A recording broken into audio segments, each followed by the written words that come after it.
big blast from China. The tech world was shaken to its core when DeepSeek, a Chinese company, released their groundbreaking open-source model, R1.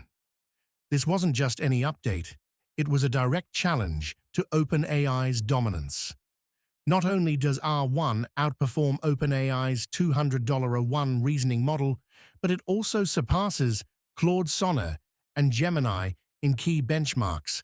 But here's the kicker: it didn't cost them billions or require thousands of GPUs. Instead, this game-changing model was developed as a side project with a budget under $10 million. And yes, you heard that right. Under $10 million. Across forums and social media, users have been raving about R1's performance. From solving complex math problems faster than ever before to delivering impressive results across various tasks, R1 has quickly become the talk of the town. There are some limitations, though, particularly around sensitive historical questions. But even so, its capabilities have sent shockwaves through Silicon Valley.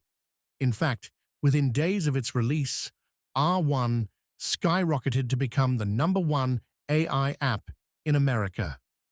For an industry built on the assumption that cutting-edge AI requires massive resources, this development is nothing short of revolutionary. And now, the ripple effects are being felt far beyond consumer adoption. NVIDIA, the cornerstone of the AI hardware revolution, is facing an existential crisis.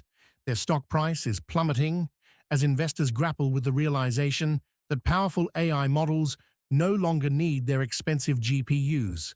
Here's why this matters. NVIDIA's success has always relied on proprietary software like CUDA and their ability to scale GPU clusters. But guess what? DeepSeek's R1 runs smoothly on Apple's M2 Ultra chips, consumer-grade hardware. Imagine high-quality AI models running directly on your laptop without needing a data center. That changes everything. For big tech, this raises a chilling question. If China can develop a free, open-source AI model that doesn't rely on NVIDIA's ecosystem, how will these companies continue to dominate and profit from artificial intelligence? Of course, OpenAI isn't taking this lying down. In response, they've made two major moves. First, they've opened up access to their O1 mini model for free users. Second, they've launched a new tool called Operator, which allows AI to interact with web browsers, clicking buttons, filling out forms, and completing online tasks autonomously.